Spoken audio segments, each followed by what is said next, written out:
In CAPF previous year papers, we discussed about economy paper. After economy, we discussed about polity, and now it is turn of history. So history also starting from 2022. So in 2022, total questions, 17 questions were asked. So the things key in some question, obviously there are confusion. Those questions, for example, whose answers are declared by UPSC, no doubt there is also means in exception cases, you will find some difficulty. You will not accept exactly what are the answers given by UPSC. But where UPSC has not given answer yet, so there are certain confusion, but you have to tolerate that. Next, so first question here is which one of the following artwork was held by Sister Nivedita as the first masterpiece of Indian art?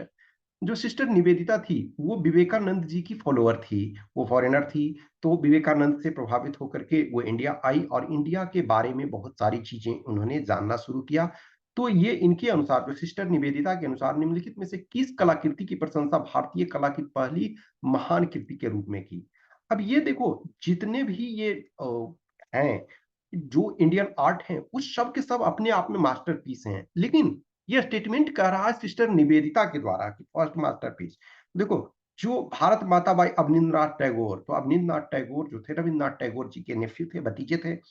तो जो जो proper answer, exact answer जो किसी authentic source में direct नहीं है as such, लेकिन reference के अनुसार जो है, ये आपका ए है, भारत माता बाई अवनींद्रनाथ टैगोर। ये मोस्ट सुटेबल आंसर है। ओके।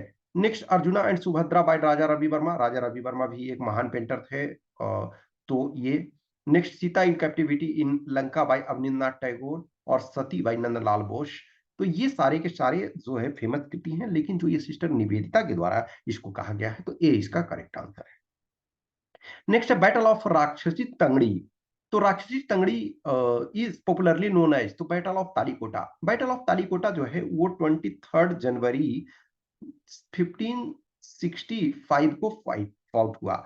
तो इसमें जो आपका विजयनगर विजयनगर एम्पायर, रामाराया जो थे, ठीक है, रामाराया वो एक तरफ था, और दूसरी तरफ जो थे अहमदनगर, जो बीजापुर, गोलकुंडा, बिडार और बेडार।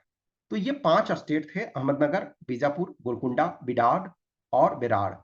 तो ये सारे के सारे फाइट किए साथ में। और चूंकि ये माना जाता था कि देखो, जो विजयनगर उस समय का सबसे महानतम किंगडम था उस टाइम का। लेकिन यदि देखा जाए तो जो कृष्णदेव राया के बाद धीरे धीरे आते आते मतलब उसका स्थिति खराब होता गया, और कहीं ना कहीं जो रामाराया था वो अननेसेसरी इंटरनल अफेयर्स में दूसरे का ये इंटरफेयर करता था। तो सारे लोगों ने मिलकर के इसको हरा दिया, फिर इसका ये हार गए वो लोग। ओके। नेक्स्ट आपका third, Ashokan inscriptions in Afghanistan are written in which one of the following script? तो देखो, यदि अशोकन स्क्रिप्ट देखो, जेम्स प्रिंसेप उसको फर्स्ट टाइम डिसाइफर किए, तो मेजोरिटी जो अशोकन इंस्क्रिप्शन है वो ब्राह्मी में है, लेकिन ये कह रहा अफगानिस्तान एरिया में। तो अफगानिस्तान एरिया में यदि देखा जाए तो वो आपका जो है ग्रीक अरेमाइक है। अब देखो, खरोष्ठी भी आपको उस एरिया में मिलता है, ये वेस्टर्न पार्ट में, लेकिन स्पेसिफिकली ये अफगानिस्तान एरिया में तो मेजोरिटी जो है ये है ग्रीक अरेमाइक है। ये शारदा जो है ये जम्मू एंड कश्मीर रीजन में मिलता है। ओके। सो मेजोरिटी ब्राह्मी मिलता है, वो अदर पार्ट्स में मेनलैंड इंडिया में या ईस्टर्न पार्ट में, और कह सकते हो majority of part of India. Sharada जे में, खरोष्ठी आपका वेस्टर्न पार्ट में, लेकिन जो स्पेसिफिक अफगानिस्तान में जो ग्रीक अरमेयाइक, तो ये आपका डी है। नेक्स्ट क्वेश्चन नंबर फोर्थ जो कह रहा, which one of the following statements about coins struck during 200 BC to 300 C, यानी कि जो ईसा पूर्व 200 से लेकर के 300 ईस्वी के दौरान ढाले गए सिक्कों के बारे में कौन सा कथन सही नहीं है, नोट करेक्ट कह रहा है। तो कह रहा Indo Greek introduced bilingual and by script legends on their coin, यानी हिंद यवन जो थे ने अपने सिक्कों पर द्विभाषी यानी दो भाषा में और द्विलिपि दंत कथाओं की शुरुआत की। तो ये स्टेटमेंट आपका सही है। नेक्स्ट है, Kushana minted large quantities of gold coins as well as copper coins of low denomination। तो मेजोरिटी जो है कुषाण ने बहुत ज्यादा इनफैक्ट बीमा कटफेसिस जो है वो उन्होंने लार्ज अमाउंट में गोल्ड क्वाइंस को जारी किया। तो ये गोल्ड क्वाइंस को लार्ज अमाउंट में जारी किया गया, लेकिन कुछ जो लोअर डिनोमिनेशन में थे वो कॉपर के क्वाइन भी जारी किए गए। तो सही है। Next Satavahana issued coins of silver copper lead and potins. Yes, ये भी सही है। ये आपका गलत है। Absence of nigama coin suggest the declining power of authority of merchant guilds. ये अथॉरिटी इनका मे बी ट्रेड जो है लिटिल कम हुआ होगा, लेकिन हम ये नहीं कह सकते हैं श्योर रूप से कि उनके घटते हुए प्रभाव को दिखाता। तो जो मोस्ट अप्रोप्रिएट आंसर है वो डी आपका है। नेक्स्ट आपका ये क्वेश्चन आसान है, ये वन फॉर्म और अदर फॉर्म में पूछा जाता है। तो देखो, पुरुषनी जो रिवर है, पुरुषनी रावी को कहते हैं। तो डी का 3 है, तो डी का 3 है तो ये 2 हट गया। अब देखो, जो बितस्ता है, बितस्ता झेलम को कहते हैं, तो ये आपका सी का 4, तो ये आपका हो गया। तो यानी मान के चलो कि आप दृश्यद्वती आप यदि नहीं जानते हो, तो दृश्यद्वती नहीं जानते हो तभी आपका बन जाता है कि ये है चौटांग को बोलते हैं, और जो अस्किनी है वो चिनाब को बोलते हैं। तो ये आपका जो है बी करेक्ट आंसर है। नेक्स्ट क्वेश्चन नंबर 6 कह रहा कि the early Malwa school of painting was influenced by Shirazi school while the early Mughal painting initially followed Bihzad school. ठीक है, तो ये कहा था कि मालवा के जो डेक्कन में देखा जाए, डेक्कन रीजन इनफैक्ट मध्य प्रदेश में आज की डेट में आता है, लेकिन उस समय देखा जाए कि डेक्कन क्षेत्र का पार्ट भी माना जाता था।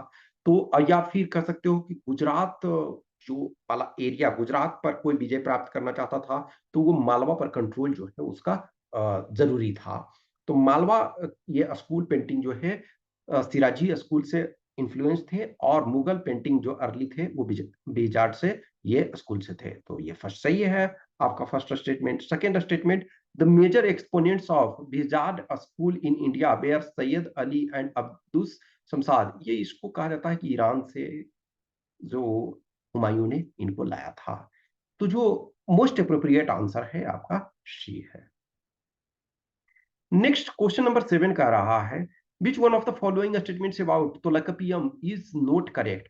तो ये देखो एक्चुअल ना, इसमें निगेटिव टर्म्स में जाओगे तो क्वेश्चन ये आसान बन जाता है। अब देखो, it is treatise on grammar, तो ये तो बेसिक फैक्ट है। अब it was composed between first to fourth century, मान के चलो कि आपको इसमें कंफ्यूजन है। Next, it was part of the Sangam corpus, suppose इसमें भी आपको कंफ्यूजन है। लेकिन it was composed by Panini, Panini Sanskrit grammar के ये मेन प्रोपाउंडर थे। अब ये तोलकपियम क्या है, वो तमिल है। तो ये संस्कृत के मेनली थे, तो ये आपका नहीं होगा, तो ये आपका गलत है। तो यही आंसर हो जाएगा, क्योंकि ये गलत है तो डी आंसर। अब ये क्या है, it was compose between first to fourth century, ये भी सही है। It was part of Sangam corpus, ये भी सही है। तो यानी कि डी आपको गलत वाला आपको पता चल गया, तो डी इसका आंसर हो जाएगा। नेक्स्ट क्वेश्चन नंबर 8 में भी कह रहा है कि which one of the following statements about princely states in India is not correct, not correct कह रहा है। तो जो the British government declared that states were free to join either India और पाकिस्तान और रिमेन इंडिपेंडेंट, जो ये प्रिंसली स्टेट्स के बारे में कह रहा है। तो जब ब्रिटिशर्स जाने लगे तो ब्रिटिश पारामाउंटसी जो था, ब्रिटिश पारामाउंटसी, पारामाउंटसी जो था यानी कि जो स्टेट्स थे, जो प्रिंसली स्टेट्स, तो इंटरनल मैटर में they were independent to rule according to their own benefit, मतलब ऑन वे। लेकिन एक्सटर्नल में उन्हें ब्रिटिश से परमिशन लेना होता था। तो ये, लेकिन जब जाने लगे तो बोले पारामाउंटसी लॉ लैप्स कर रहा। अब आप जिसके साथ चाहो जाना चाह सकते हो, भारत के साथ जाना चाहो भारत के साथ जाओ, पाकिस्तान के साथ जाना चाहते हो पाकिस्तान के साथ, या इंडिपेंडेंट। इसी का लाभ उठा करके कुछ लोग जो इंडिपेंडेंट रहना चाहते थे। तो फर्स्ट तो आपका सही है। Next, the decision to join either India और पाकिस्तान और remain independent was left not to the people of princely state but the princely rulers. ये रूलर पे था। इसी वजह से तो देखोगे कि सब रूलर पे ही दबाव डालते थे, जनता के पास क्यों जा रहे हैं, चाहे महाराजा हरि सिंह हो, या फिर आपके जूनागढ़ के नवाब हो, या फिर आप हैदराबाद के निजाम हो, या फिर भोपाल के नवाब हो। सब तो लोग जनता के पास नहीं जा रहे थे ना, नेहरू और पटेल। वो तो ये भी आपका सही है। Next, the ruler of Travancore first decided to remain independent. Yes, in fact आजादी से पहले ही इन्होंने डिक्लेयर कर दिया था कि ट्रावनकोर आजाद हो गया। तो ये है कि the state of Travancore finally join through a plebiscite. No, plebiscite की जरूरत नहीं हुई, ऐसे ही उन्होंने ज्वाइन किया। तो सी डी इसका गलत आंसर है, डी गलत ऑप्शन है, नोट करेक्ट है, तो इसका मतलब डी ही आंसर हो जाएगा। तो डी आपका आंसर हो गया। नेक्स्ट आपका है which one of the following books was authored bye Harshvardhan. Harshvardhan जो है यानी कि वर्धन वंश का सबसे प्रतापी सम्राट ये था। पुलकेशिन द्वितीय ने इनको हराया था, पुलकेशिन सेकंड ने इनको हराया था नर्मदा के तट पर। और जो ह्वेन सांग है वो इन्हीं के टाइम पे इंडिया आए थे। तो हर्ष चरित्र जो है वो बाणभट्ट ने लिखा है। कादम्बरी जो है, ठीक है, तो कादम्बरी भी बाणभट्ट ने लिखा है। तो बाणभट्ट ने हर्षचरित्र और कादम्बरी दोनों लिखा है। रत्नावली जो है वो हर्षवर्धन ने लिखा है, और गीत गोविंद जो है जयदेव ने लिखा है। तो सी आपका। नेक्स्ट 10 कह रहा है कि the king of dance is a description of, यानी कि किंग ऑफ डांस, जैसे ये देखोगे कि जो आपके दो नटराज शिव को कहा जाता है कि द फेमस डांसर जो, या किंग ऑफ डांस, यानी कि जो सबसे अच्छा डांसर जो है उनका जो तांडव डांस होता है, तांडवा। तो तांडव डांस जो है वो माना जाता है कि बेस्ट डांसर, यानी किसी भी आदि है डांस के। तो ये त्रिमूर्ति और एट एलिफेंटा केव, तो एलिफेंटा केव में जो ब्रह्मा विष्णु महेश तीनों की मूर्ति हैं, तो इसको ये नहीं कर सकते हैं। नेक्स्ट है कृष्ण का कालिया मर्दन। तो एक्चुअल में देखा जाए तो ये भी कृष्ण का कालिया मर्दन भी ये डांस ही है, लेकिन इसको हम किंग ऑफ डांस नहीं कर सकते हैं। Next Bodhisattva Maitreya at Gandhara. तो ये देखो बोधिसत्व मैत्रेय को हम उस ढंग से किंग ऑफ डांस नहीं कर सकते हैं। तो ये bronze Nataraja of the Chola, तो इसको कहते हैं। तो डी इसका करेक्ट आंसर है। नेक्स्ट क्वेश्चन नंबर 11 कह रहा है कि which one of the following was not a feature of the art of painting in India in the 19th century. देखो art was being produced for the open market, yes. इसी duration में देखो, यदि आप फॉर एग्जांपल पटना कलम देखोगे, पटना कलम या कंपनी पेंटिंग इसको कहते हैं। तो जो पेंटर्स थे उन्होंने मार्केट में सेल करने के लिए पेंटिंग अपना स्टार्ट किया, और बहुत लोग थे उस पेंटिंग को खरीदने लगे, तो ये सही है। नेक्स्ट है द आर्टिस्ट शिल्पी became distinct from the artisan. देखो जो आर्टिस्ट है शिल्पी एक तरह से, बिकेम डिस्टिंक्ट फ्रॉम आर्टिजन यानी कारीगर। देखो कारीगर जो है यानी कि कलाकार, शिल्पी जो है शिल्पकार कारीगर से पृथक पहचाने जाने लगे। तो मान के चलो इसमें अभी आपको फिलहाल डाउट है, दूसरे को देख लेते हैं। The technique of oil painting was developed. अब technique of oil painting actually 15th century में इंडिया में डेवलप हुआ, तो इस ड्यूरेशन में तो नहीं, तो ये सी गलत हो गया, तो सी ही आंसर हो जाएगा। The distinction between elite and popular art bye डेंड, yes सही है। कुछ जो है इलीट क्लास के लिए पेंटिंग बनाए जाने लगे, और कुछ जो पॉपुलर जो जनता के बीच जो ये था, तो ये भी होने लगा। अब देखो आर्टिस्ट जो था, ये अब इसको देखो हिंदी वाला में इसमें थोड़ा कंफ्यूजन हो जाएगा, लेकिन एक तरह से कारीगर मानो कि जो बना रहा है, और एक इसको मानो कि जो प्रॉपर प्रॉपर डिजाइन कर रहा है, इस सेंस में मानो तो ये डिस्टिंक्ट हुए। अदरवाइज उसके पहले जो थे क्या, सेम दोनों थे, ठीक है। तो इसका सी गलत है, तो सी आंसर हो जाएगा। नेक्स्ट आपका जो है consider the following historical events in India carefully. The Indian press failed to protest against the Vernacular Press Act of 1878, नहीं, एक्चुअली इंडियन प्रेस प्रोटेस्टेड, ये प्रोटेस्टेड हर कोई ने नहीं किया, लेकिन कुछ लोगों ने किया। इनफैक्ट द हिंदू आप यदि पढ़ते हो तो हिंदू में, द हिंदू में क्या लिखा रहता है, 1878, सिंस 1878। तो 1878 में वर्नाकुलर प्रेस एक्ट के टाइम में ही ये इसको इंग्लिश में कर लिए गए। या फिर फॉर एग्जांपल अमृत बाजार पत्रिका एबीपी, तो ये भी इसको इंग्लिश में कर दिया गया। तो बहुत सारे जो पत्रिकाएं थी, बहुत सारे जो न्यूज़पेपर थे, उन्होंने जो है इंग्लिश लैंग्वेज में कर लिया, क्योंकि ये वर्नाकुलर लैंग्वेज पे रेस्ट्रिक्शंस था। जो इंग्लिश वाले लैंग्वेज थे पे थे उन पे दिक्कत नहीं था, तो बहुत सारे लोगों ने अपना ये कर लिया, लेकिन बहुत सारे लोगों ने प्रोटेस्ट जारी रखा। तो ये फेल्ड टू प्रोटेस्ट है, तो नहीं, प्रोटेस्ट किया। तो ये फर्स्ट स्टेटमेंट गलत हो गया। सेकंड स्टेटमेंट का रहा the vernacular press act of 1878 was introduced by viceroy Lytton against the council of his own law members. देखो ये एक्चुअली ना सब सेकंड जो आपका इंडो अफगान वॉर हुआ, यानी कि एंग्लो अफगान वॉर कह सकते हो, ठीक है ना, मेनली एंग्लो अफगान वॉर। तो एंग्लो अफगान वॉर जब सेकंड हुआ, तो उसमें दो बहुत सारे वर्नाकुलर प्रेस एक्ट थे वाले ने, वर्नाकुलर प्रेस वाले थे, उन्होंने क्रिटिसिज्म किया ये को ब्रिटिशर्स का, कि यहाँ समस्या है और जो पैसे रिसोर्सेस हैं वो आप वॉर में लगा रहे। उन्होंने क्या किया कि जो वर्नाकुलर लैंग्वेज में थे, यानी कि लोकल लैंग्वेज में थे, उनके प्रेस पर कंट्रोल किया। तो लेकिन इनके जो लॉ मेंबर्स थे उन्होंने बोला ये आप गलत कर रहे हो, तो फिर भी उन्होंने किया। इसके बाद ये जो लिटन के बाद रिपन जो आया, उन्होंने उसको रिपील कर दिया। तो फर्स्ट गलत है, सेकंड आपका सही है, तो बी आंसर हो जाएगा। नेक्स्ट है, which of the following pairs of years and historical events are correctly match. तो देखो सेकेंड एंग्लो अफगान वॉर, तो सेकेंड एंग्लो अफगान वॉर जो हुआ 18 ये 78 से और 1880 तक, तो ये 78 में स्टार्ट हुआ, तो ये फिलहाल के लिए आप मानो ये सही है। नेक्स्ट है 1885 Ilbert bill controversy, Ilbert bill controversy 1883 में हुआ, तो ये गलत हो गया। नेक्स्ट है 1875 फॉक्स इंडिया बिल, तो फॉक्स इंडिया बिल जो है वो भी आपका 1883 में आया, तो ये भी गलत हो गया। लॉर्ड कर्जन बिकम्स वायसराय इन 1899, ओके, तो ये भी गलत हो गया, तो ए आपका सही है। नेक्स्ट है, who among the following is credited with the introduction and popularisation of Dhrupad form of music. तो इनमें से कहा किसे संगीत की ध्रुपद शैली के प्रवर्तन और उसे लोकप्रिय बनाने का श्रेय जाता है, तो तानसेन। ध्रुपद, धमार, ख्याल, टप्पा, ठुमरी, ये सब जो हैं वो टर्म्स हिंदुस्तानी क्लासिकल म्यूजिक से संबंधित है, तो ये ध्रुपद के लिए तानसेन, मियां तानसेन, तो बी इसका सही आंसर है। नेक्स्ट है, who among the following is the author of the famous partition narrative the other side of silence।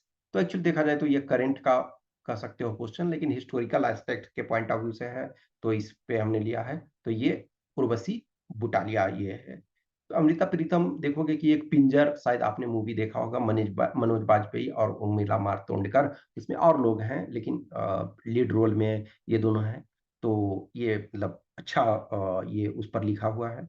Saadat Hasan Manto जो हैं उन्होंने भी लिखा है, ओके, सो लेकिन इसका जो आंसर है बी आपका है। नेक्स्ट क्वेश्चन नंबर 16 का रहा, which one of the following cities on the banks of Ganga declined in importance when the railway links to Bombay started operating. ये one of the most confusing question था, लेकिन NCERT में direct दिया हुआ, ये मिर्जापुर दिया हुआ है, डायरेक्ट आपको मिल जाएगा इकोनॉमी वाले वेस, ओके, तो सी इसका करेक्ट आंसर है। अब ये लास्ट क्वेश्चन, इसमें 17 टोटल क्वेश्चंस थे, तो इसमें देखो जो है कि when was the first all India census was attempted. अब ये टर्म जो है ना अटेम्प्टेड, अब इसको यूपीएससी किस ढंग से लेती है। अब अटेम्प्टेड का मतलब है ट्राई किया गया, तो ट्राई किया गया तो ऐसे ये हो सकता है, लेकिन इस मोस्ट अप्रोप्रिएट चूंकि ऑल इंडिया लेवल पे इन माय ओपिनियन ये सी होना चाहिए, लेकिन स्टार लगा करके रखो, या तो देखो दो तो आपका एलिमिनेट हो गया, इसमें कोई दिक्कत ही नहीं है, लेकिन अब इन दोनों पे दारोमदार रहा, तो मेरे अनुसार मोस्ट प्रोबेबली जो है 1881 है। अब मे भी यूपीएससी के ऊपर डिपेंड करता है कि उसको क्या करती है, लेकिन ये मोस्ट प्रोबेबली होगा। तो हमने 2022 का किया, उसी ढंग से और जो है करेंगे, तो जितने आप करोगे, जितने रिलेटेड फैक्ट्स को, रिलेटेड इंफॉर्मेशन को, रिलेटेड चीजों को एक्सप्लोर करते हो, उतना फायदा है। Okay, thank you. आगे हम और कंटिन्यू करेंगे, 21, 20, 20, 19 ऐसे ही चलेगा। Okay, thank you.